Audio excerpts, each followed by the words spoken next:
자, 여러분 안녕하십니까? 여러분 이번 시간에는요 정석 거시경제학 제7장 화폐 공급을 같이 공부하도록 하겠습니다. 우리 그 앞에 나와 있는 것처럼 이 챕터 7장에서는요 화폐 시장에 대한 얘기를 할 겁니다. 그 이전까지는 비포 단계에서 볼게요.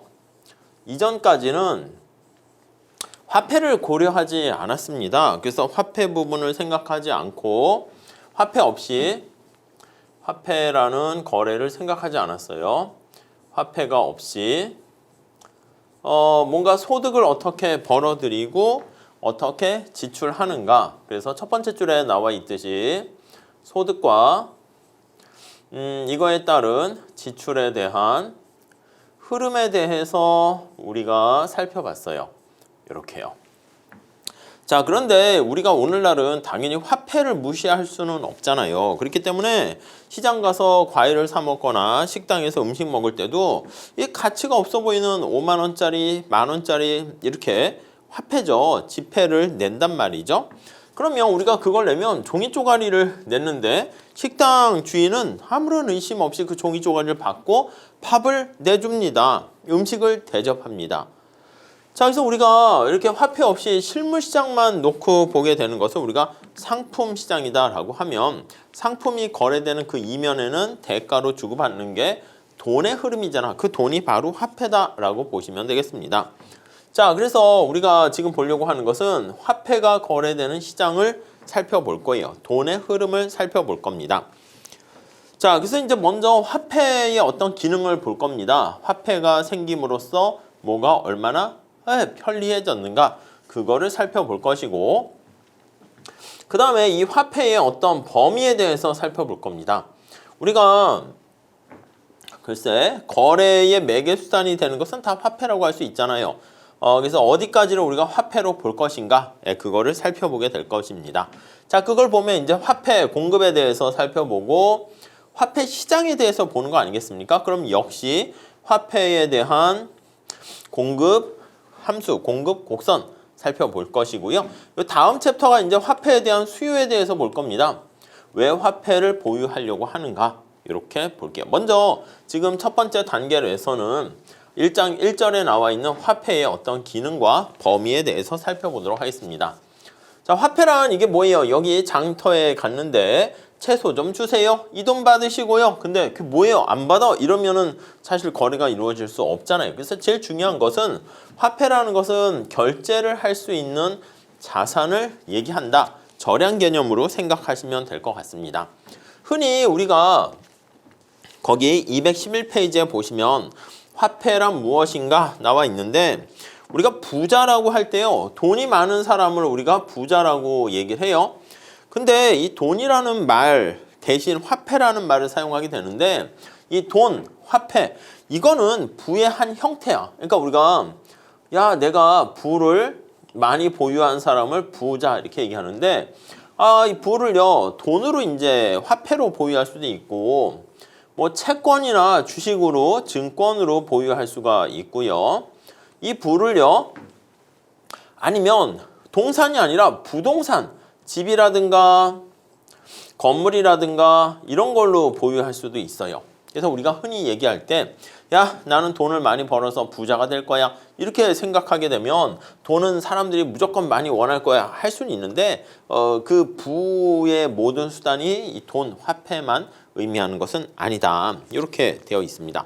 그래서 화폐는요 결제를 할 수 있는 어떤 자산의 어떤 절약 그걸 나타냅니다. 근데 이 화폐를 개념 정의 내리기에는 되게 좀 쉽지 않습니다. 그래서 우리가 경제학자들이 어떻게 개념을 정의 내리냐면 여기 나와 있는 화폐가 어떤 기능을 가지고 있어? 그거를 살펴봅니다. 그래서 그러한 기능을 담당하는 것을 우리가 다 화폐다 이렇게 얘기를 합니다. 자, 그래서요 211페이지고 마지막 제줄에 보시면 화폐 범주에는 수표, 어음, 신용카드처럼 교환의 매개물이라든가 거래의 지불 수단이 될 수 있는 모든 것들은 다 화폐다라고 보시면 되겠습니다. 이해 가시죠? 자, 그래서 화폐 세 가지 기능을 볼 거예요. 첫 번째는 자 212페이지 교환의 매개 기능을 할 수가 있습니다. 만약에 화폐가 없으면은요, 우리 첫 번째 줄에 나와 있는 것처럼 exchange의 어떤 매개 역할을 하는 것인데요. 우리가 여기 있는 사람처럼 내가 만약에 감자를 원합니다. 근데 감자를 원하는데 내가 가지고 있는 거는 토마토를 가지고 있어. 토마토를 가지고 있는 사람이 감자를 얻고자 하면요. 감자를 가지고 있는데 토마토를 원하는 사람을 만나야 되는데 이게 또 만나기가 되게 힘들어요. 더군다나 만났는데 나는 감자를 한 10개 원하는데 그 사람은 감자를 5개밖에 안 가지고 있어. 이 교환이 매끄럽게 되기가 쉽지 않습니다. 그래서 거기 보시면은요. 두 번째 줄에 욕망의 이중적 일치라는 표현을 써요. 원츠라는 어떤 욕망에 대해서 그쵸? 일치하기가 쉽지가 않습니다.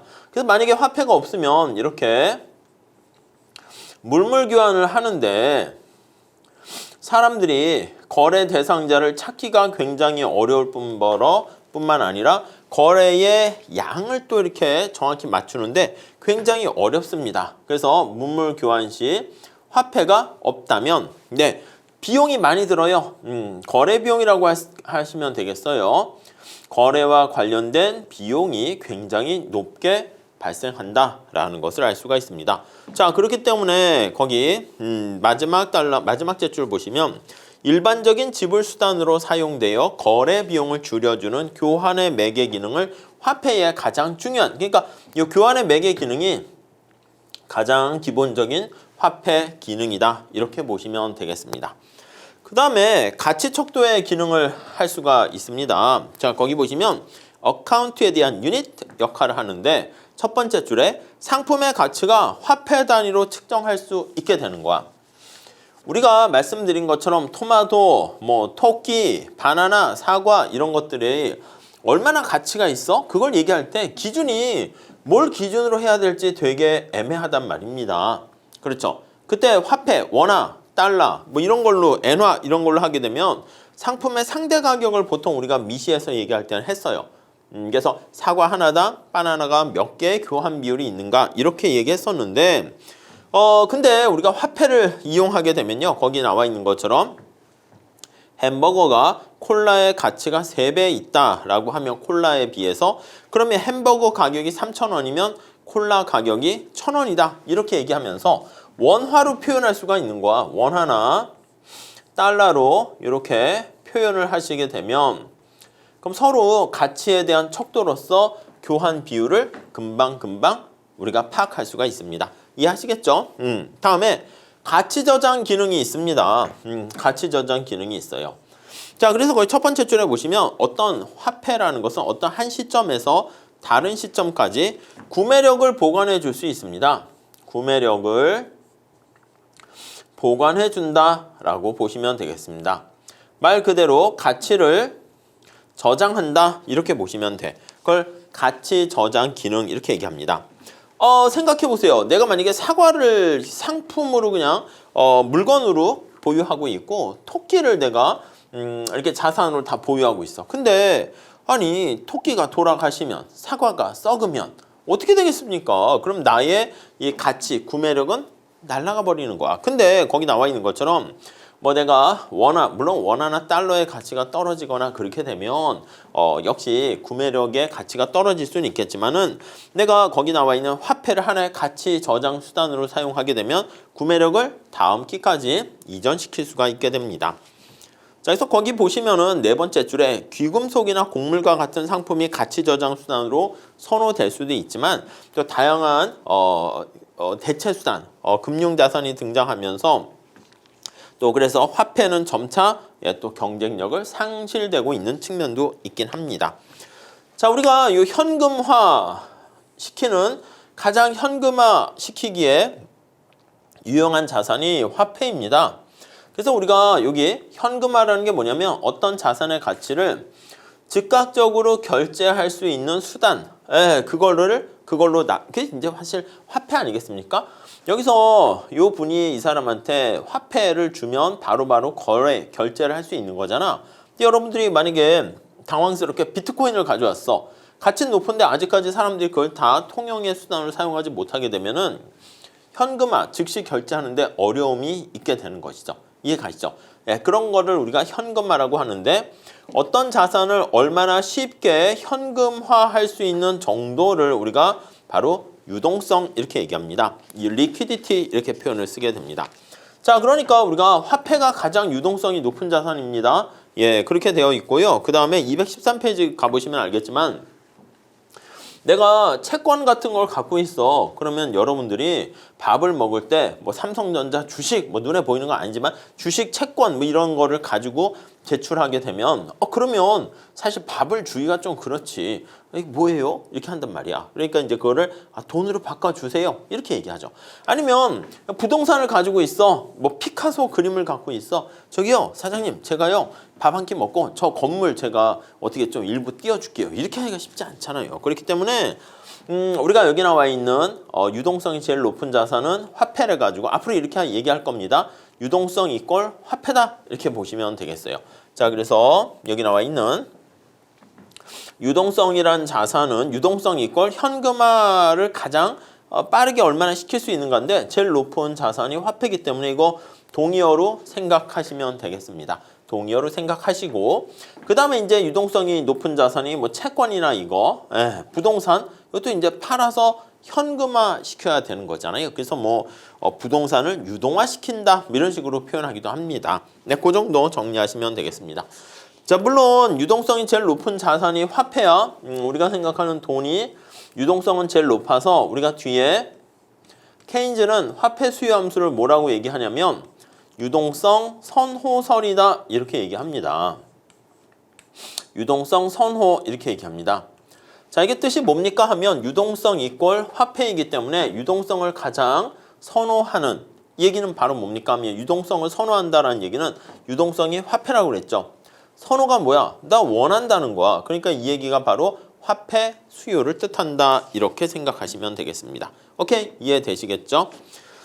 자, 여기서 화폐는 일상 거래의 맨 마지막 제출에 나와 있듯이 일상적으로 거래에 일반적으로 통용되는 모든 지불 수단은 다 화폐다 이렇게 보시면 돼요. 그리고 이러한 화폐의 세 가지 기능이 있잖아.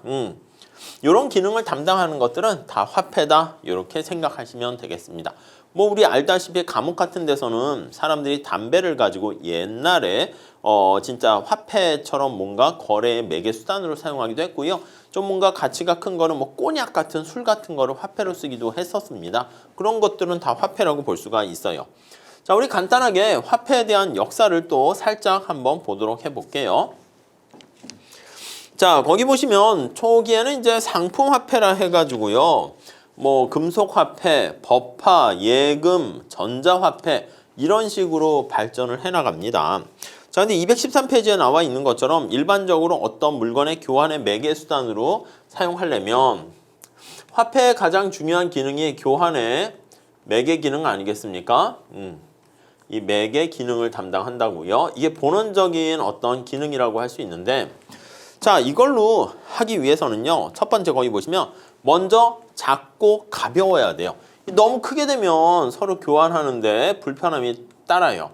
작고 가볍고 그 다음에 거기 보시면 운반하기 편리하고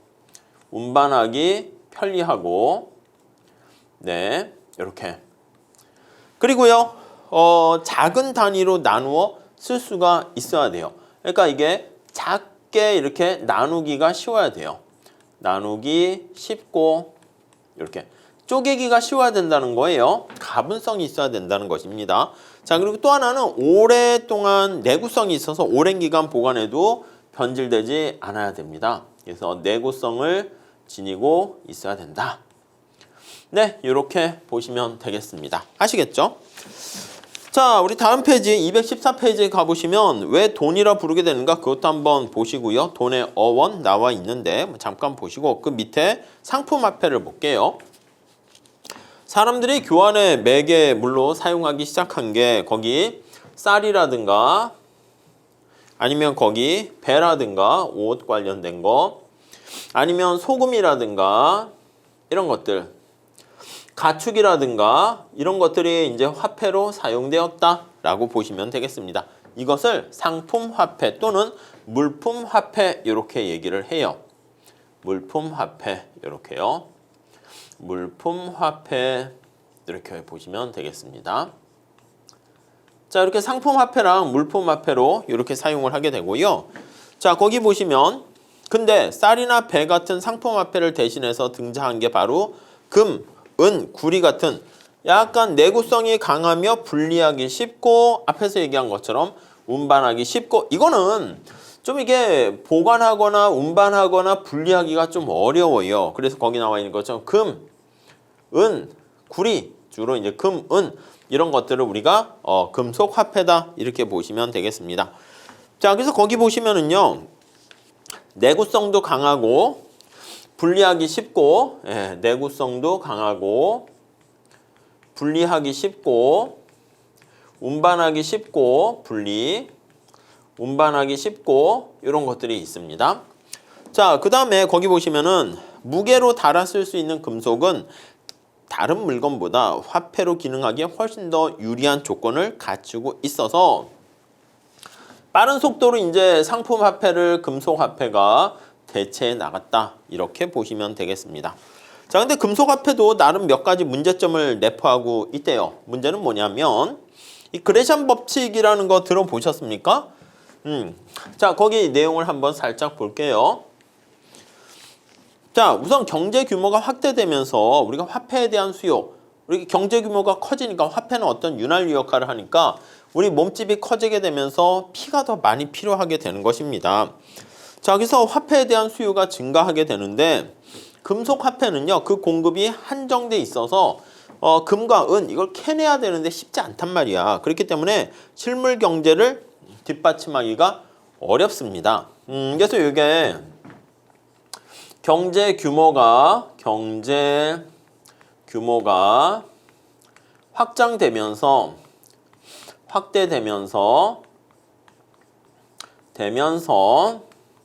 이게 충분한 공급이 이루어지지 못하는 거예요. 그래서 금 같은 경우에도 충분히 공급이 되지 않다 보니까 어떻게 되냐면 그 불순물이 섞인 그런 가짜 금들 있잖아요. 순금 100%가 아니라 뭐 금이 한 80%, 90% 이런 것들이 되는 거야.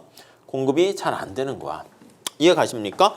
자, 그래서 조악한이라는 표현을 썼습니다. 조악한 주화만이 유통되는 사태가 발생했고요. 그것을 그레샴이라는 사람의 이름을 따서 그레샴의 법칙 얘기합니다. 우리가 미시에서 정보경제학에 보시면 좋은 차랑 똥차가 있으면 나쁜 차만 거래되는 거야, 중고시장에서. 아니면 여러분 생각해봐. 여러분들이 요즘은 다 뭐 카드로 결제하고 그렇게 하겠지만 지갑에다가 지폐를 넣고 다닙니다. 그럼 지폐에 여러분들이 생각하기에 뭐 어떤 지폐는 깨끗한 뭐 이렇게 명절 때 친척분들한테 받은 이런 빳빳한 지폐가 있어요. 새 돈이죠. 근데 또 지갑에 보니까 낙서가 돼 있고 뭔가 오물과 이물질이 묻어 있고 이런 지폐가 있어. 그럼 여러분들이 생각할 때는 편의점에서 물건을 산 다음에 어떤 지폐를 내주겠습니까? 깨끗한 종이 기분 좋으라고? 안 그러지. 깨끗한 종이는 여러분들이 갖고 더럽고 막 찢어지고 막 이렇게 오물 묻은 지폐를 이걸로 주고 물건을 갖게 교환한단 말이에요. 그러니까 우리가 예로부터 이제 뭐 밖에서 있다가 오거나 아니면 돈을 만지거나 그러면 손을 깨끗이 씻으라는 게 진짜 무슨 뭐 돈이 더러워서 그러냐? 맞아요. 더러운 거야. 많은 사람의 손때를 따고 이물질도 많고 막 이렇게 되니까 그래서 위생 측면에서 또 깨끗이 손을 씻어라. 그런 얘기가 나오는 것도 마찬가지입니다. 그러니까 이제 금이 거래되고 은이 매개수단으로 사용되는데 지금 말씀드린 것처럼 순금, 아주 좋은 금이 그렇게 되는 게 아니라 거기에 금의 함유량이 많은 금화 같은 것들은 점차 사라지고 같은 가치인데 금의 함유량이 좀 떨어지는 것들이 돌아다니기 시작한다라고 보시면 되겠습니다. 자, 이러한 상황이 되다가 그 다음에 거기 18세기 들면서 지폐를 사용하기 시작했습니다. 이 지폐는 종이 쪼가리 아니겠습니까? 사실. 근데 종이 쪼가리에 불과하지만 정부가 법으로요, 거래와 유통을 할 수 있도록 허용을 해준 겁니다. 자, 그래서 지폐를 금으로 교환할 수 있는 거기 보시면 태환성이라고 말을 씁니다. 이 지폐를 그러니까 너무 많이 발행하는 게 아니라 지폐 뭐 10,000원당 금 얼마랑 교환할 수 있도록 이게 태환성을 정부가 보증을 해주는 거예요. 태환성을 정부가 보증을 해주는 것이죠. 그렇게 되니까 우리가 믿고 쓰는 거지. 여러분 생각해봐. 저기 아프리카 우간다에 누가 화폐를 가져와 가지고 여러분들한테 밥 대신 그걸 내주면 이게 뭐예요? 이렇게 된다고. 근데 우리가 이제 공신력이 있는 우리의 원화 아니면 뭐 달러 이런 거 있잖아. 유로화 이런 것들은 우리가 태환성을 그 정부가 보장을 해주기 때문에 우리가 이 종이 쪼가리를 받으면서 밥을 주고 과일을 주고 그렇게 교환을 하게 되는 것이죠. 자, 이 태환성을 부여하여서 보증하여 정부가 가치를 그 종이 쪼가리에다가 부여하게 된다. 이렇게 생각하시면 되겠습니다. 이해하시겠죠? 오케이. 자, 이러한 제도를 바로 금본위 제도라 합니다. 그래서 금본위 제도는 19세기 말 동안 전 세계적으로 보편적인 그러니까 금을 기본으로 해서 그 국가가 가지고 있는 금만큼 화폐를 찍어낼 수가 있게 되는 것입니다. 자, 세계적으로 근데 문제는 앞에서 얘기한 것처럼 금이 충분하지가 못한 거야. 그래가지고 금을 보유하지 않고 있으면서도 그냥 막 돈을 찍어내는 상황이 발생했는데 그걸 불태환 지폐다 이렇게 얘기합니다. 그래서 그 자체로는 가치가 없는 화폐가 되긴 하는데 금만큼 처음에 이제 금에 맞춰서 했는데 정부가 나중에 돈이 많이 필요하니까 그냥 찍어내고 야 정부가 보증해 줄게 이렇게 하는 것을 뭐 명령, 피아트 머니 뭐 해서 법 아니면 이런 거에 의해서 지폐로 화폐로 통용시킬 수 있도록 하게 되는 것을 법정 뭐 불환 지폐 이렇게도 얘기합니다. 자, 그리고 다음 페이지 가보시면요. 216페이지 가보시면 은행 제도가 점차 발전하게 되면서 법화뿐만 아니라 수표 이런 것들도 교환의 매개로 널리 사용하게 되고요. 수표는 은행에 맡긴 예금을 기초로 내가 은행에 예금이 있는 거야. 자, 그거 언제든지 뺐을 수 있는데 야, 그거 매번 빼가지고 하기 귀찮으니까 내가 이렇게 뭐 차용증 같은 거 써주는 거야. 종이에다 수표를 써줘서 이걸로 거래하고 그걸 가지고 은행에 가시면 돈 그만큼 빼서 언제든지 할 수가 있습니다. 뭐 그런 것들이 다 예금 화폐다 이렇게 보시면 되겠습니다. 최근에는 전자통신 기술이 발전하면서 신용카드 같은 거에 당연히 뭐 사이버머니나 전자화폐나 가상화폐 이런 것들이 더 발전하게 되는데 결론은 뭐냐? 화폐로서의 기능이 있냐 없냐? 그거는 그 사회에서 신용만 있어가지고 거래의 매개수단으로 사용할 수 있으면 다 화폐로 통용될 수 있다 라고 보시면 되겠습니다. 네, 그 정도 화폐에 대한 여러 가지 진화 과정을 살펴봤고요. 그 다음에 215페이지에 나와 있는 오제 마법사랑 은본위 제도 이거 한번 내용 읽어보시기 바랍니다. 보통 우리가 돈을 지칭하는 거에는 첫 번째 줄에 있는 것처럼 금자가 들어가 있습니다. 금융, 금리, 자금 다 그렇죠. 근데 우리가 봤을 때 돈을 맡기고 거래하는 것을 은행이라 그러잖아. 그것도 원래 금행이라 해야 되지 않겠습니까? 근데 왜 은행이라 그랬을까요? 앞에서 말씀드린 것처럼 금본위 제도에서는 이제 금만 화폐로 이제 통용하게 되는데 문제는 경제 규모가 이렇게 커짐에 따라서 다 금 다 들어가잖아. 그러니까 금 하나 가지고는 사실 교환의 매개수단으로 사용하기가 힘든 거야. 그래가지고 야 그러면 은까지 화폐로 이제 우리가 통용시켜 주자라고 얘기하는 게 금은 가치 화폐로 하는 것을 복본위 제도 이렇게 얘기하고요. 그래서 우리가 은행 이런 말이 이제 붙은 거죠. 은도 돈이에요. 근데 무슨 소리? 화폐 돈으로서는 금만 기본으로 해서 우리가 화폐 제도를 운영해야 된다. 이걸 주장하는 쪽이 금본위 제도 이렇게 보시면 되겠습니다. 바움이 쓴 오제 마법사는요. 거기 보시면 금본위 제도랑 은본위 제도를 우회적으로 다룬 소설 이렇게 나와 있습니다. 자, 읽어보셨습니까? 오즈의 마법사 이렇게 나와 있어요. 오즈의 마법사 이렇게요. 자, 우선 첫 번째 남북전쟁 당시에 이제 남북전쟁이 미국이 있었죠. 남북전쟁. 뭐 거기 한번 잘 읽어보세요. 그냥 간단하게만 정리해 드리면 전쟁 당시에 미국이 금과 은을 화폐로 같이 사용하고 있었는데 1800 이제 금, 은이 화폐야. 복본위 제도라고 그랬죠. 금은이 화폐로 통용되고 있었는데 이때만 해도 1873년입니까? 1873년 이때 금만 화폐로 인정하는 금본위 제도를 채택하게 됩니다. 그러니까 금만 화폐가 되고 은은 화폐가 이제 아니야. 금본위 제도를 채택했어요. 네.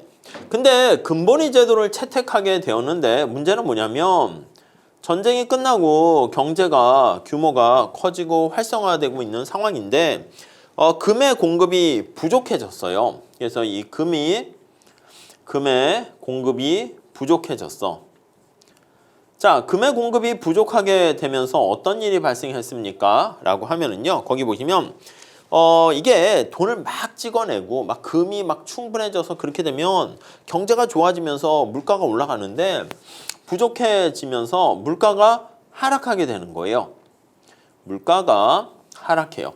이 일명 디플레이션이 발생했다. 이렇게 생각하시면 되겠습니다. 여러분, 우리 뒤에 인플레이션에서 살펴볼 건데 인플레이션 하에서는요. 물가가 계속 올라갈 때는 돈을 빌린 사람들이 이득을 봐요. 왜냐면 여러분 생각해봐. 1970년대 4년제 대학의 등록금이 얼마였을까요? 한 20만 원이었거든. 그러니까 그때 20만 원과 지금 20만 원 완전 다르죠. 그때 20만 원은 지금 4년제 대학의 등록금이니까 지금의 한 4, 500만 원 될까? 더 크다고도 할까? 뭐 그렇게 된단 말이야. 근데 내가 친구한테 돈을 빌렸어. 20만 원 빌렸어. 근데 한 지금 지난 한 3, 40년 후에 뭐 이자도 뭐 잘 계산 안 하잖아. 친구끼리. 그러니까 야 그때 빌린 20만 원 갚을게. 아니 그럼 그때 20만 원의 가치와 지금의 20만 원 가치가 똑같습니까? 아니라고. 그러니까 우리가 물가가 상승하는 그 화폐 가치가 변하는 그걸 정확하게 반영하지 않으면 똑같은 20만 원이 인플레이션이 발생하게 되면 돈을 빚진 사람이 이득이 되는 거야. 갚아야 될 부담이 작아지는 거야. 자 그럼 뒤집어 볼게요. 물가가 하락하는 디플레이션이 발생하게 되면요. 그래서 거기 나와 있는데 채무자가 힘들어져요. 돈을 갚아야 될 사람들이 어려워져요. 채무자가 힘들어 이렇게 돼요. 힘들어. 어려워지는 거야. 손해를 보게 돼요. 힘들어 이렇게 해요. 자, 그래서 거기 보시면은요. 채무자가 누가 이제 주로 채무자입니까 하면 주로 농민들, 노동자들 이런 사람들이 이제 좀 채무자가 많이 있고요. 돈을 빌려준 사람이 채권자라 할 수 있는데 주로 누가 채권자냐면 은행가라든가 은행이 돈을 빌리는 거잖아. 지주가 이득을 보게 됩니다. 자, 그래서 지금 얘기한 것처럼 농민과 노동자들이 힘든 생활을 하게 되는 것이죠. 자, 이걸 해결하는 방법은 디플레이션, 물가 하락을 막아야 돼요. 자, 어떻게 막습니까 하면은 야, 이것 때문에 발생하게 된 거니까 물가 하락을 떨어뜨리게 돼요. 이게 다시 근본위 제도가 아니라 금과 은을 화폐로 인정하자라고 하는 복본위 제도가 이제 금은을 다시 화폐로 인정하자는 거와 제도가 등장하게 되는 거예요. 이해 가시겠죠? 자, 그래서 복본위 제도는 이제 은이 또 상대적으로 생산량이 좀 많기 때문에 물가 하락을 화폐를 막 찍어내면 인플레이션을 이렇게 디플레이션 되는 것을 막고 인플레이션을 좀 유발시킬 수 있을 것이다. 이렇게 주장을 합니다. 자, 이러한 지금 복본위 제도와 관련된 논쟁이 미국의 대통령 선거에서도 이슈가 됩니다. 그래서 1896년 미국 대선에서 자, 공화당은 약간 어떻게 보면 보수적이고 가진 사람을 좀 이렇게 대변하는 측면이 다 그런 건 아니지만 다 모든 국민을 행복하게 해주는 것이긴 하겠지만 그런 측면이 많아요. 그래서 거기 보시면 공화당에서는 당연히 윌리엄 맥킨리는 근본위 제도 우선 하는 거 계속 고수하자 이렇게 되고요. 공화당 이렇게. 그리고 미국의 민주당 이쪽에서는 거기 보시면은 민주당 후보가 윌리엄 브라이언이었거든요. 야, 안 돼. 야, 금과 은을 다 화폐로 하자. 이렇게 해서 근본위 제도랑 복본위 제도가 붙어버린 거야. 그래서 우리가 알고 있는 오즈의 마법사는 이러한 배경 하에서 내용의 스토리를 반영하고 있다라고 보시면 되겠습니다. 그러니까 우리가 홍길동전 하면 무슨 뭐 율도국과 뭐 홍길동의 꿈과 희망, 모험 이런 게 아니고 뭐 아비로 부르지 못하는 뭐 그런 거 있잖아. 뭐 그런 당시의 조선시대 상황을 비꼬는 아니면 고발하는 그런 내용을 은유적으로 표현하는 경우라고요. 이것도 마찬가지야. 거기 중간에 두 번째 단락에 보시면 어느 날 오즈 마법사 내용이 도로시가 회오리 바람에 휩쓸려가지고 오즈 나라의 어떤 한 지방에 떨어집니다. 오즈가 이제 어떻게 보면은 금 화폐를 재는 하나의 그 단위가 되는 거죠. 오즈라는 나라에 이렇게 떨어지게 되었습니다. 이렇게 색깔 좀 이렇게 합시다. 자신이 살던 도로시가 살던 캔자스 지방으로 되돌아가고 싶은데 가는 방법은 저 오즈라는 나라에 에메랄드 성이 있거든요. 위대한 마법사 오즈를 이제 찾아가야 되는 거야. 오즈가 이제 바로 찾아가는데 오즈가 이제 온스 해가지고 금 단위를 재는 그 기계야. 그러니까 이제 어떻게 보면 단위잖아. 그래서 오즈 금을 찾아가는 거야. 그래서 거기 보면 도로시가 걸어가는 길에 노란 벽돌을 따라서 에메랄드 성으로 가는 여행을 하는데 노란 벽돌, 그게 금 아니겠습니까? 과정에서 허수아비를 만나요. 허수아비 누구야? 농민. 얘가 이제 허수아비가 되는 거야. 허수아비. 그 다음에 거기 가다 보면 양철 나무꾼. 노동자야. 나무꾼. 이렇게 만나고요. 그 다음에 겁장이 사자를 만납니다. 겁장이 사자가 뭐냐면 대선에서 민주당의 대선 후보로 나온 사람이 누구라고? 윌리엄 브라이언. 그게 졌어요. 그래서 대통령 후보 브라이언. 이 사람이 이제 겁쟁이 사자야. 이 사자였는데 깨져가지고 겁을 많이 먹게 됐습니다. 자, 이들 일행이 힘들게 이제 에메랄드 상에 도착을 했는데 이 마법사인 오즈가 엉터리 방터리야.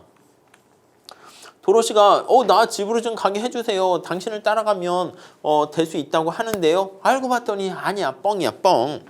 그리고 마지막에 낙담하고 있던 거기 보시면 도로시가 신고 있던 응구두. 이거 뭐야? 숨겨 있는 거지. 응구두의 뒤꿈치를 탁 튕기니까 소원이 이루어졌대. 그러니까 이 오즈라고 하는 금이라는 게 바로 우리의 모든 걸 해결하는 게 아니라 지금 상황에선 은이 굉장히 중요하다. 요거를 강조하는 게 바로 오즈의 마법사였습니다. 거기 나와 있는 것처럼 주인공 도로시는 전통적인 가치관을 가진 미국인을 나타내고 허수아비는 농민, 양철 나무꾼은 근로자, 그리고 겁장이 사자는 선거에서 패배한 브라이언을 상징한다. 이렇게 내용이 있으니까 한번 보시면 될 것 같습니다.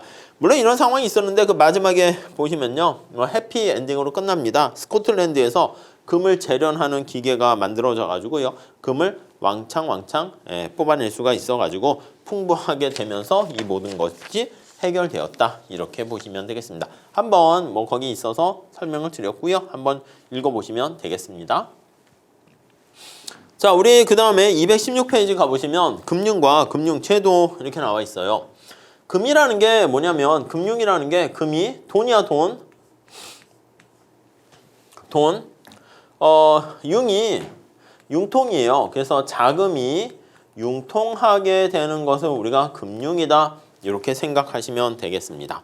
자, 여기서 첫 번째 줄에 보시면 일반적으로 가계는 저축을 통해 가지고요. 자금의 공급자가 되는 겁니다. 그게 흑자 경제 주체 이렇게 얘기해요. 그래서 자금의 공급자가 있고요. 돈이 좀 많은 사람이야. 이게 이제 저축자가 되는 겁니다. 주로 이제 가계가 되는 거죠. 우리 가계가 이제 저축을 하는 거야. 물론 이제 돈이 남아 돌아가지고 저축하는 건 아니고 미래를 위해서 오늘만 사는 게 아니잖아. 그래서 우리가 이렇게 참고 소비를 줄이면서 저축을 하게 돼요. 자, 그러면 이걸 갖다 쓰는 주체가 누굽니까? 라고 하면 자금의 수요자야. 자금의 수요자가 되는 게 이 수요자가 대표적으로 이제 기업이 되겠고요. 이렇게 쓸게요.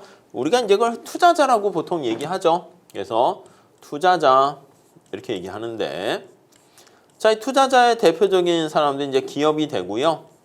또 정부가 투자자가 된다. 이렇게 보시면 되겠습니다. 네, 이해하시겠죠? 그래서 자금의 공급자가 자금의 수요자에게 이렇게 제공을 하게 되는 거예요. 자, 이거 있잖아요. 이런 과정을 뭐라고 하냐면 자금이 융통되는 과정을 이게 바로 금융 이렇게 얘기하는 거예요. 그리고 이러한 금융이 이루어지는 시장을 금융시장이다. 파이낸셜 마켓이라고 얘기합니다. 자, 금융시장에는 이게 뭐가 거래가 되는 거냐면 예금이 거래되기도 하고요. 이제 은행에 예금을 하면 그 돈 갖고 야 네가 써 이렇게 얘기하는 거죠. 아니면 보험증서, 야 내가 이거 보험증서가 있는데 네가 이걸 갖다가 빌려주는 거야. 아니면은 뭐 증서라고 보시면 돼. 우리가 이제 또 얘기하는 채권이라든가 뭐 주식이라든가 이런 것들이 전부 다 금융시장에서 거래되는 대상이다. 이렇게 보시면 되겠습니다. 이런 걸 거래되는 대상을 이거를 금융자산이다. 이렇게 얘기를 하게 됩니다. 아시겠죠? 자, 금융시장의 기능을 볼게요. 자, 첫 번째 줄 보시면 금융시장은 자금의 수요자와 공급자를 효율적으로 연결시키는 기능을 합니다.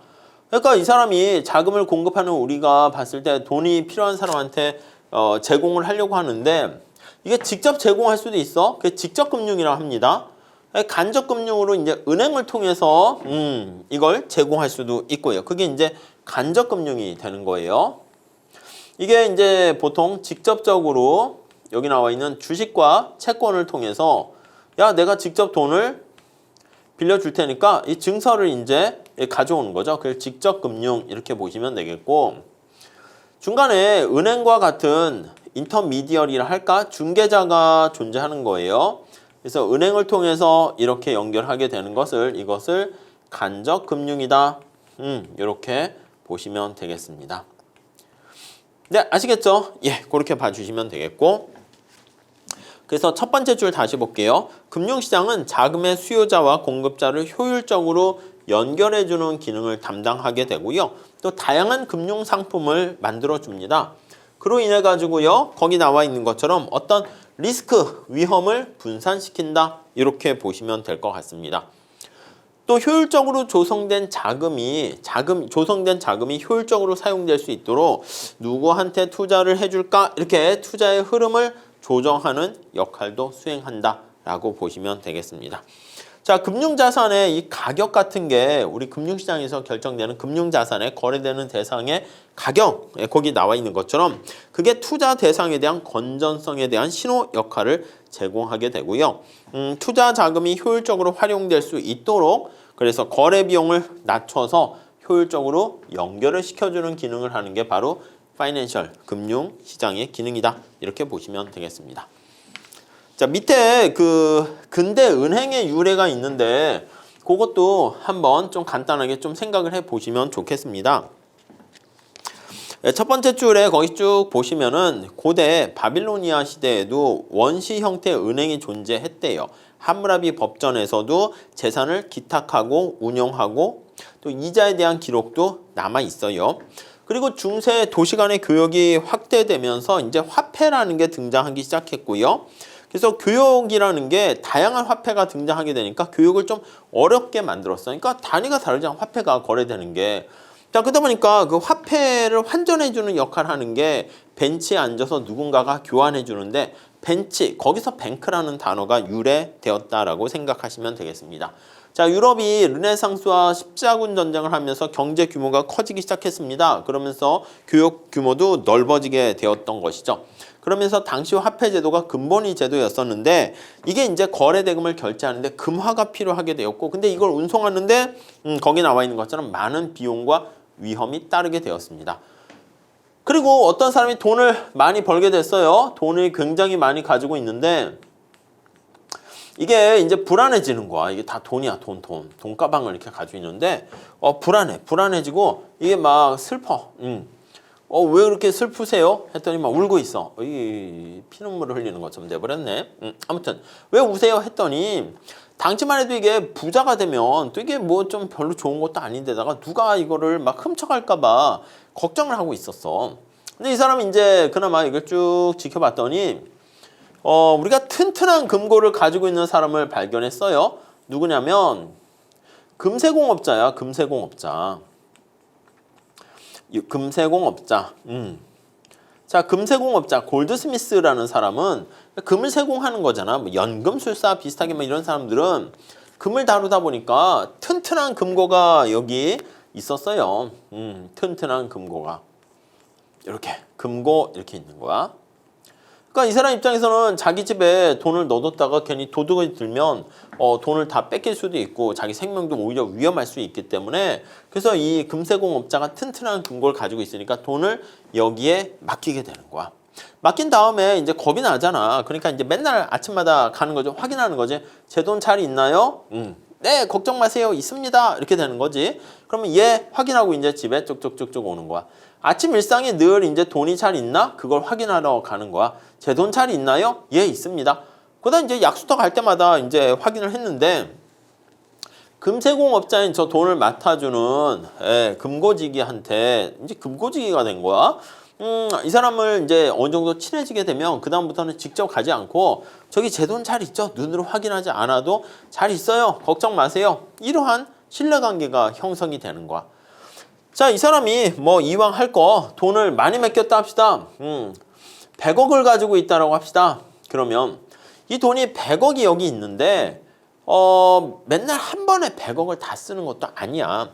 그러니까 이 금세공업자가 쫙 운영하다 보니까 누군가가 어떤 기업, 피라미드 기업 같은 게 있을 때 돈이 필요하대. 돈 좀 빌려달래. 나 돈 없는데 야, 거기 금고 있잖아. 좀 빼다 쓰면 안 돼? 그리고 내일 다시 넣어놓을게. 뭐 이렇게. 그러니까 이 사람이 돈이 더 필요로 하는 사람에게 대출을 해주는 거야. 대출하면 공짜로 해주겠습니까? 아니죠. 당연히 대출에 따른 이자를 받게 되는 거죠. 이자를. 자, 그러니까 대출 이자를 받는 거야. 그러니까 이 사람 입장에서는 돈을 가만히 그냥 맡아두기만 하는 것보다 더 필요로 하는 사람한테 빌려주고 대출 이자를 받게 되면 그게 훨씬 더 남는 장사가 된다는 것이죠. 오히려 이 한 사람만 맞는 게 아니라 다른 사람한테도 이렇게 막 돈을 이렇게 더 많이 끌어다 드리는 거야. 막 여기도 50억, 여기 뭐 300억, 다 억이야 억. 이게 돈이 막 그냥 그러네. 아무튼 10억 뭐 이런 식으로 돈을 막 많이 모아놓으면 혹시 이 사람이 내 돈 100억 한꺼번에 인출하려고 와도요. 걱정 마세요. 돈이 금고가 이렇게 커진 거야. 금고가 커지게 되는 거니까 어떻게 됩니까? 이 사람이 100억 정도 인출하더라도 충분히 돈을 줄 수가 있는 거예요. 그러니까 이 돈을 많이 모으는 게 중요하게 된 거죠. 그래서 그 다음부터는 많은 사람들로 하여금 돈을 맡기도록 예금을 하잖아요. 이렇게 예금을 하게 되면 그에 따른 오히려 이자를 지급하게 됩니다. 저한테 돈을 맡겨주십시오. 제가 이자를 지급하겠습니다. 이렇게. 그럼 이 사람은 되게 신기한 거잖아. 자기가 금고지기한테 돈을 맡겨서 보관료를 원래 냈었거든요. 안전하게 보관해 주셔서 감사합니다. 이렇게 됐는데 보관료는커녕 맡겨두면 이자를 준대. 예금이자가 되는 거지. 뭐 이유는 잘 모르겠지만 그래? 그럼 너한테 맡기면 오히려 보관료는커녕 이자를 준다니까 여기에 맡기는 거야. 그럼 얘가 이제 돈이 많아지면 이자를 예금에 따른 이자를 주지만 여러분 어때요? 대출할 때 이자가 비싸겠어요? 예금할 때 이자가 비싸겠어요? 아니 은행 예금의 이자는 요즘 거의 0%에 가까워요. 그리고 대출할 때 이자율은 되게 높거든. 그래서 이렇게 예금과 대출의 이자율의 그 차이를 이용해 가지고요. 그 차이를 활용해 가지고 여기 있는 애는 좋아 금세공업 때려치고 그래서 이제 은행업을 하는 것이죠. 이해 가시겠죠? 그래서 이렇게 은행업자가 되었다라고 보시면 되겠습니다. 그 얘기가 거기 나와 있어요. 금세공업자가 골드스미스 금보관증 뭐 이런 걸 통해 가지고 우리가 신용해서 은행, 대출, 예금 이렇게 되면서 근대 은행이 시작되었다 이렇게 보시면 되겠습니다. 이 정도 봐주시면 되겠고요. 그 다음에 218페이지 가보시면 금융 방식에 따라 가지고요. 직접 금융시장은 앞에 본 것처럼 직접적으로 그냥 서로 돈을 빌려주는 역할을 하는 겁니다. 그래서 자금의 수요자가 발행한 앞에서 얘기했던 주식이라든가 여러분들 삼성전자 주식을 구입하게 되면 삼성전자한테 직접 돈을 주는 거야. 근데 이제 주식을 우리가 받게 되면서 내가 그 주식을 보유한 만큼 지분, 주인이 되는 거죠. 그래서 주식을 발행하거나 아니면 채권, 차용증을 쓰는 거야. 그래서 이자를 얼마 따박따박 주면서 나중에 채권의 만기가 되면 원금도 받는 거죠. 근데 주식 같은 경우는 뭔가 이윤이 창출돼서 뭔가 돈이 돈잔치할 게 생기면 그때 이제 배당으로 주주의 자격을 통해서 받게 되는 것이고 회사가 망해버리면 다 날리는 거예요. 근데 채권 같은 경우에는 이제 당연히 원금, 이자 이렇게 받게 되는 것입니다. 자, 이거는 이제 발행시장과 유통시장을 나누는데 발행시장은 자금의 수요자가 발행한 증권이 자금의 공급자에게 처음 1차적 이런 말 있죠. 프라이머리 처음으로 이제 나온 시장을 발행시장이라 그러고 유통시장은 이미 발행된 증권 있잖아요. 주식이나 채권이 투자자들 사이에 교환되는 약간 2차적인 그런 시장이다 라고 생각하시면 되겠습니다. 그러니까 직접 기업이 발행하는 그걸 발행시장, 발행된 증권이 유통되는 시장을 유통시장 이렇게 보시면 되겠고, 자, 그 다음에 이제 간접금융시장 이렇게 나와 있는데, 그렇죠. 은행이라든가 보험사가 중간에 매개 역할을 하는 겁니다. 은행이나 보험회사가 이제 은행 이렇게 보시면 되겠죠. 그래서 자금의 공급자와 수요자 간의 중개 역할을 하게 되고 간접적으로 자금을 조달하게 됩니다.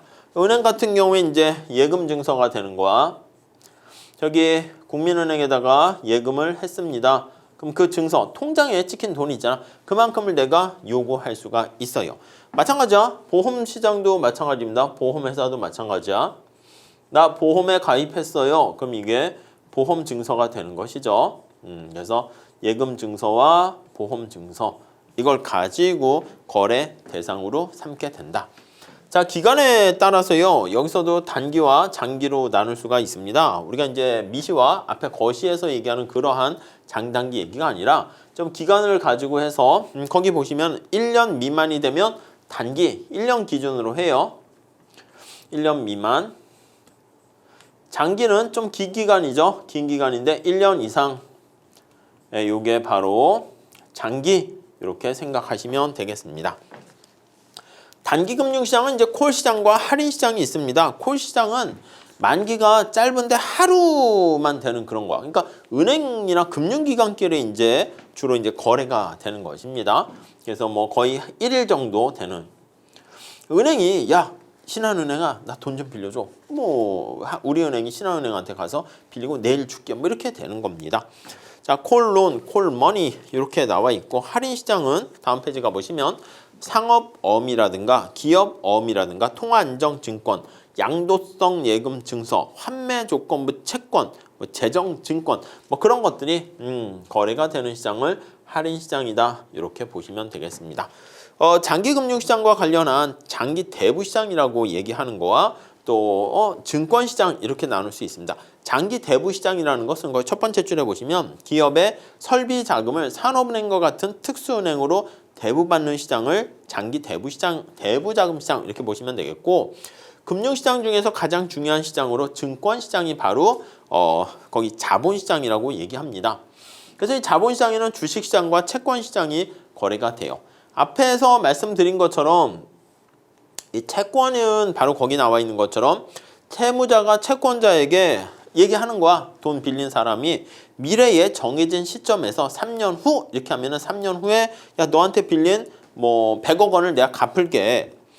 근데 중간중간 만기일이 되기 전까지 이자를 내가 지급하는 거야. 뭐 10억씩 지급하면서 만기에는 원금까지 다 갚게 되는 것입니다. 자, 그래서 이렇게 채권이 거래가 될 때 이 채권 앞에 거기 보시면은 만기일까지 매 기간 지급되는 이자를 액면이자, 이 표면이자라고 해. 만기 뭐 3년이라고 하면 내가 말이야 뭐 1억씩 갚을게 이렇게요. 뭐 10억이다라고 하면은 그 다음 만기일에 지급될 금액을 액면가 이렇게 얘기합니다. 여기 뭐 액면가 뭐 10억 이렇게 써 있는 거죠. 10억 이렇게. 자, 그럼 내가 이게 뭐 10년 동안 빌렸다 합시다. 그럼 10년 후에는 매년 1억씩 갚다가 마지막에 10년째가 되면 원금 10억을 받게 되는 것입니다. 자, 그렇게 바로 우리는 채권 이렇게 되어 있습니다. 자, 그래서 거기 보시면 유통시장에서 채권의 가격과 수익률은 달라질 수 있어요. 채권이 이제 유통되는 그 시장에서 여기 유통시장이라고 돼 있죠. 죄송해요. 유통시장이죠. 유통시장에서 되는데 거기 보시면은 채권의 가격이 유통 가격이 하락할지라도 만기까지만 내가 기다리게 되면 정해진 금액을 받는 거야. 최소한의 액면 이자와 1억과 그리고 10억을 받게 된다라는 것을 알 수가 있습니다. 네. 그리고 이제 국가가 발행한 채권을 국채라 그러고 회사가 발행한 채권을 회사채 이렇게 얘기합니다. 자, 그렇게 정리를 하시면 되겠고, 그 정부가 이제 국채를 발행하게 되면요, 국채 가격과 이자율은 반대인 거 아시죠? 본드를 발행했다 할게요. 채권을 본드라 하니까. 본드를 공급하게 되면 본드의 양이 많아져요. 그럼 본드의 가격이 하락합니다. 그러면 본드의 가격이 하락하게 되고요.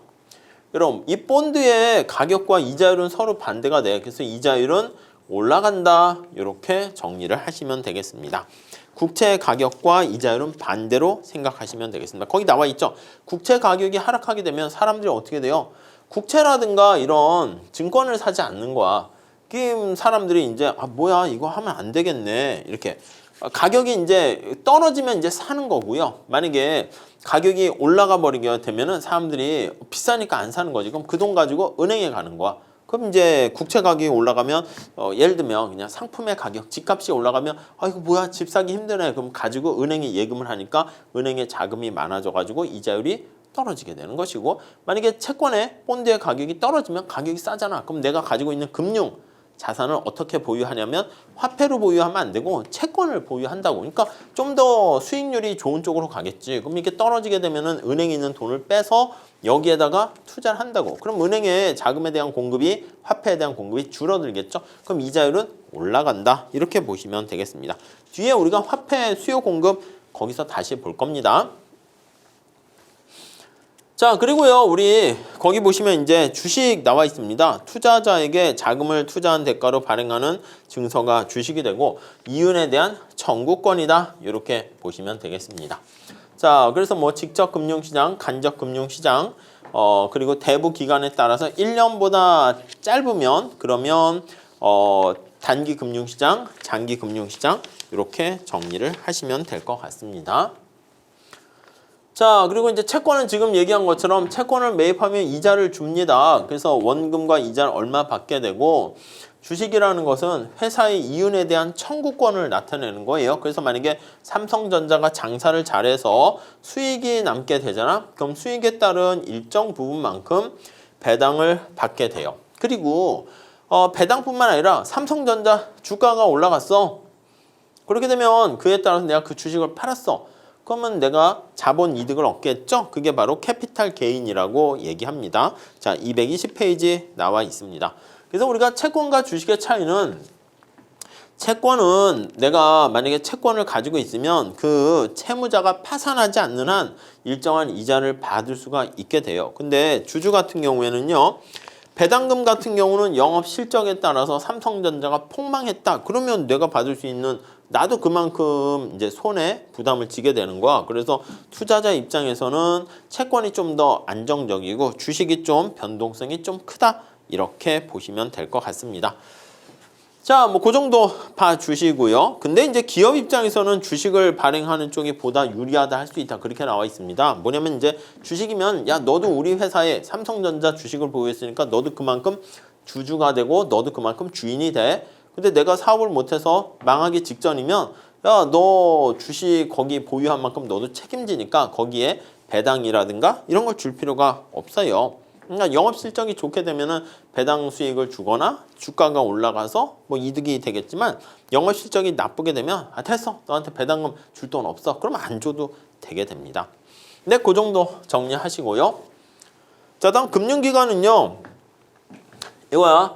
자금의 공급자가 자금의 수요자에게 자금을 연결시켜주고 공급해주는 것입니다. 그래서 이게 간접금융이죠. 투자자가 가계에 자금이 공급되면 은행이라든가 보험회사가 중개 역할을 하는 거야. 자금의 수요자인 기업에게 이렇게 자금을 빌려주고요. 기업은 이자를 은행에다가 주게 되면 또 은행은 투자자에게 예금에 대한 이자를 제공하게 되는 거 알 수가 있겠습니다. 뭐 그 정도 정리하시면 되겠어요. 자, 221페이지에는 여러 가지 중앙은행, 한국은행을 비롯하여 이렇게 있고 기타 예금 취급하는 기관들이 이렇게 있습니다. 뭐 보험회사라든가 연기금, 그리고 금융, 기타 금융중개회사 뭐 이렇게 있으니까 한번 그냥 참고로 봐주시죠. 우리가 이제 주로 금융권, 금융회사에 취업한다 그러면 요런 데 취업을 하게 되는 거라고 생각하시면 되겠습니다. 자, 금융제도 이렇게 나와 있는데 222페이지 한번 보시면 되겠습니다. 자, 금융제도는 첫 번째, 금융거래를 원활하게 하는 제도적 장치를 말합니다. 그래서 금융거래를 원활하게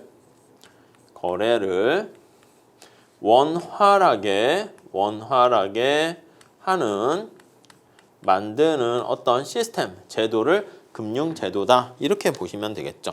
자, 세 가지로 구성되어 있습니다. 거기 보시면 금융시장, 금융기관, 그리고 금융하부구조 이렇게 나눠져 있습니다. 자, 그리고 거기 보시면 금융하부구조다라고 하면은요.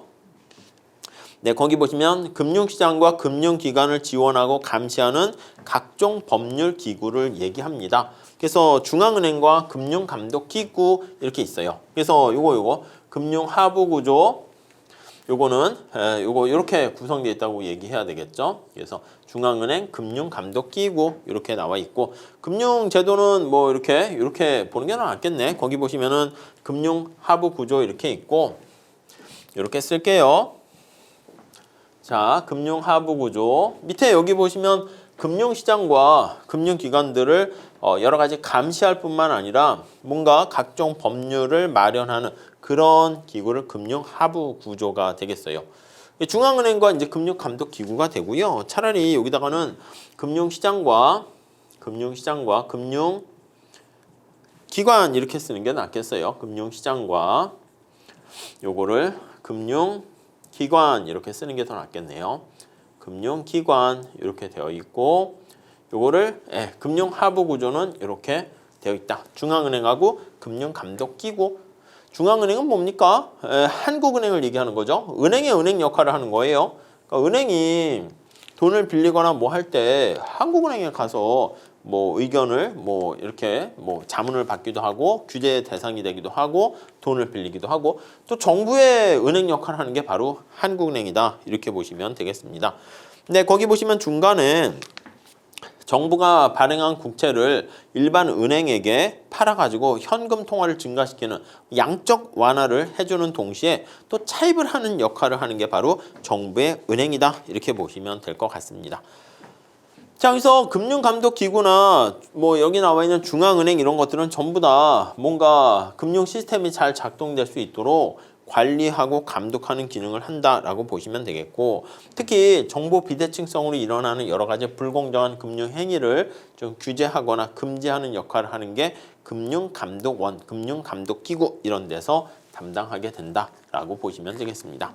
최근에는요. 거기 보시면 금융의 자유화, 금융의 국제화, 금융의 증권화 이런 현상이 많아지게 되는 것이고요. 금융의 자유화, 국제화 이런 것들 뭐 세계가 하나로 더 금융시장은 평평해지는 것이죠.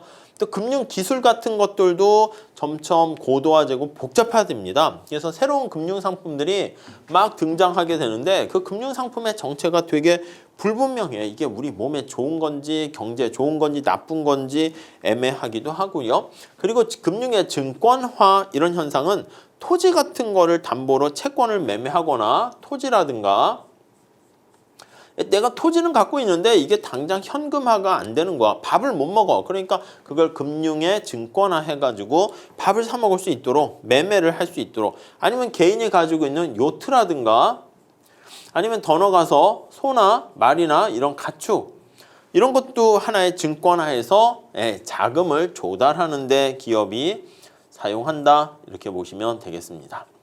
이해하시겠죠? 뭐 그렇게 보시면 되겠어요. 자, 그 다음에 거기 나와 있죠. 얘 밑에서 두 번째 줄 보세요. 우리가 젖소를 키우려면 가축을 키우려고 해. 젖소를 키우려고 하는데 사람도 있어야죠. 그리고 노동과 자본이 있어야 되잖아. 그러니까 스폰서가 자금을 대는 거야. 그래서 그런 경우도 있지만 대부분 어떻게 하냐면 젖소를 기르는 경영자가 다 부담하기도 해요. 근데 젖소를 증권화하게 되면 소유와 경영을 분리할 수가 있는 겁니다. 소유와 이 젖소에 대해서 경영을 분리할 수가 있는 거예요. 그래서 223페이지 가볼게요. 목장의 경영자는요. 젖소증권을 발행하는 거야. 젖소증권을 발행해서 자금을 전 세계에서 모집해. 이 증권 가지고 계신 분들에게 얼마의 수익을 주겠습니다. 그럼 수익이 어떻게 나오는데 제가 젖소를 키우거든요. 그래서 이 많이 잘 경영을 해가지고요. 젖소를 2배로 늘려서 여러분들한테 가지고 계신 분한테 떼돈을 벌게 해드리겠습니다. 이렇게 하는 거야. 자, 그래서 목장을 경영하는 사람은 젖소만 잘 기르면 돼. 그리고 운영자금은 증권 매매 대금으로 충당하게 됩니다. 증권 소유자는 어떻게 됩니까? 이 사람이 젖소를 잘 경영하고 운영을 했어요. 젖소와 또 소를 키우고 우유를 팔아가지고 얻는 이익금으로 원금과 이자를 나눠 갖게 됩니다. 그러니까 목장의 평가는 경영자의 능력과 또 증권 가격 그리고 임금에 다 반영이 됩니다. 그래서 목장에 대한 경영 능력이 잘 되면 임금도 올라가고 거기에 일하는 인부들의 사람들의 그리고 증권 가격이 올라가는 걸 알 수가 있겠습니다. 자, 만약에 목장에 어떤 사고라든가 젖소에 병이 들게 될 수 있으니까 보험에 들면 되고 그런 것들은 또 증권을 자유롭게 매매할 수 있는 것도 가능하게 됩니다. 자, 이런 것들을 증권화라 하는데 이런 증권은 더 이상 기업의 투자 자금을 조달하기 위한 수단만이 아니라 더 나아가서는 뭐 불확실성뿐만 아니라 뭐 이런 걸로 다양하게 변형 확장되고 있다라고 보시면 되겠습니다. 그래서 이제 금융시장이 굉장히 영향이 커지게 됩니다. 그리고 이제 우리가 이제 금융 부분이 차지하는 비중이 자꾸 심화되고 있어요. 그래서 우리가 실물자산 대비 금융자산 비중 밑에 실물자산이 애매하니까 명목 GDP 또는 실질 GDP를 사용해가지고 GDP 대비 금융자산액 이렇게 하는데 우리 223페이지에 거기 한번 봐보세요. 공진효과 그것도 한번 봐보세요.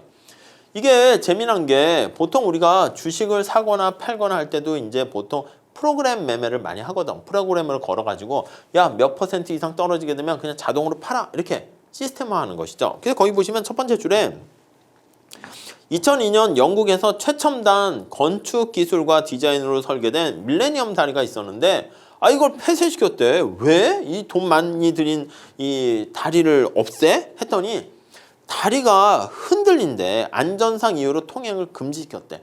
다리가 흔들린 이유가 그걸 바로 공진효과라고 얘기합니다. 공진효과. 이게 뭐냐면 옛날에 우리 높은 건물 있잖아. 잠실에서도 어떤 높은 건물이 있는데 그 건물이 막 흔들리는 거야. 이게 막 지진 났나? 해가지고 사람들이 막 걱정해. 이게 막 흔들려. 이렇게 되는 거죠. 아니 왜 이렇게 흔들려? 이렇게 했더니 알고 봤더니 여기 한 10층인가에 그때 신문의 기사에서 난 거 봤는데 에어로빅 하는 무슨 그런 게 대가 있었어요. 그래서 아줌마 아저씨들이 아침에 에어로빅 할 때 어떻게 돼?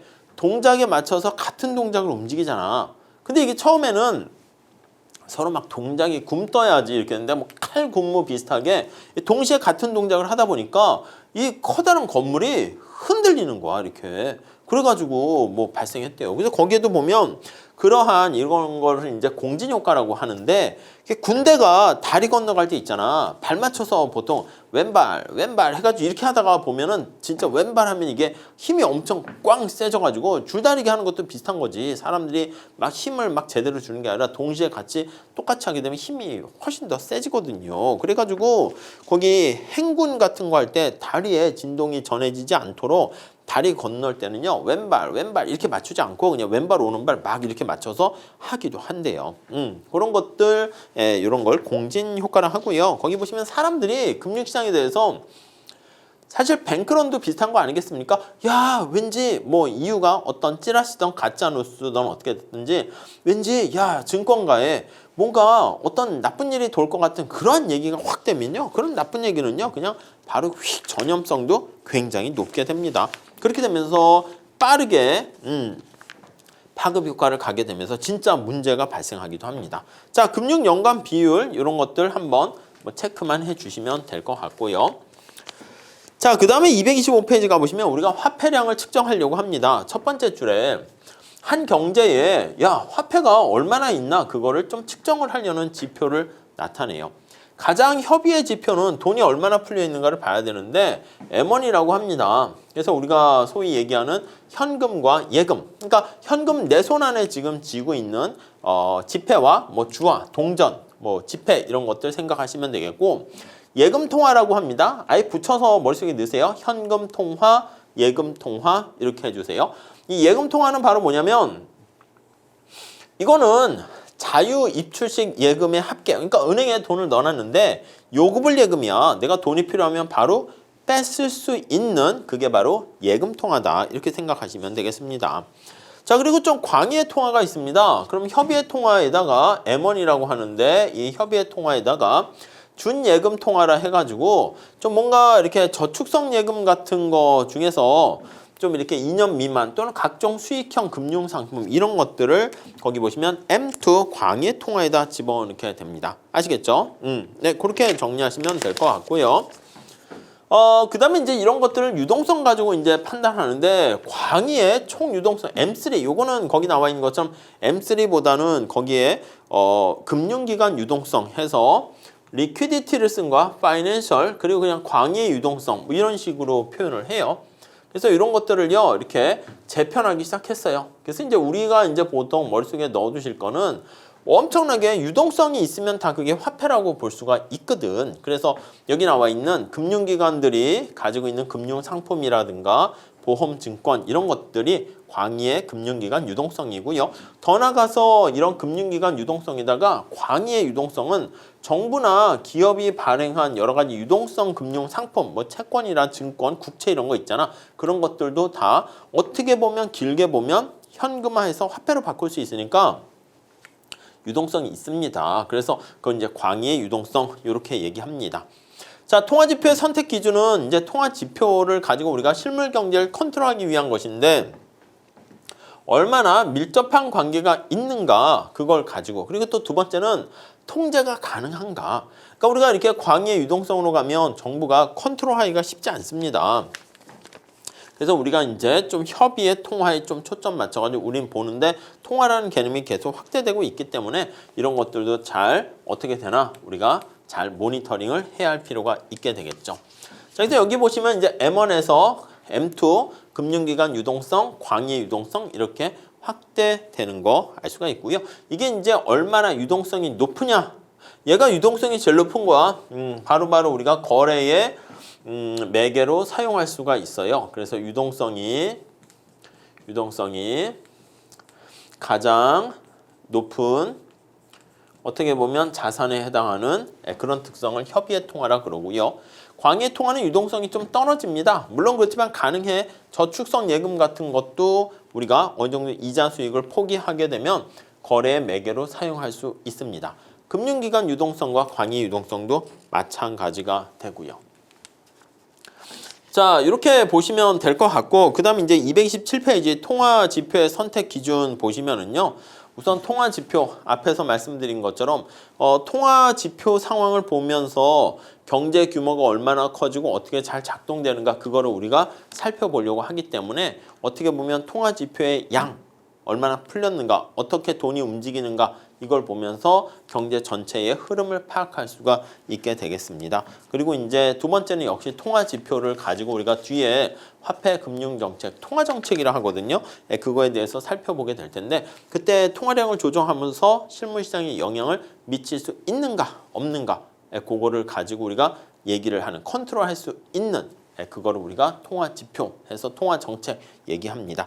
자, 이렇게 보시고요. 우리 다음 시간에 7-2에 나와 있는 화폐 공급 이렇게 해서 화폐 공급과 관련된 몇 가지 새로운 돈을 창출하는 과정 그래서 궁극적으로 화폐 공급 함수를 어떻게 우리가 도출할 수 있는가 살펴보도록 하겠습니다. 다음 시간에 이어서 할게요. 감사합니다.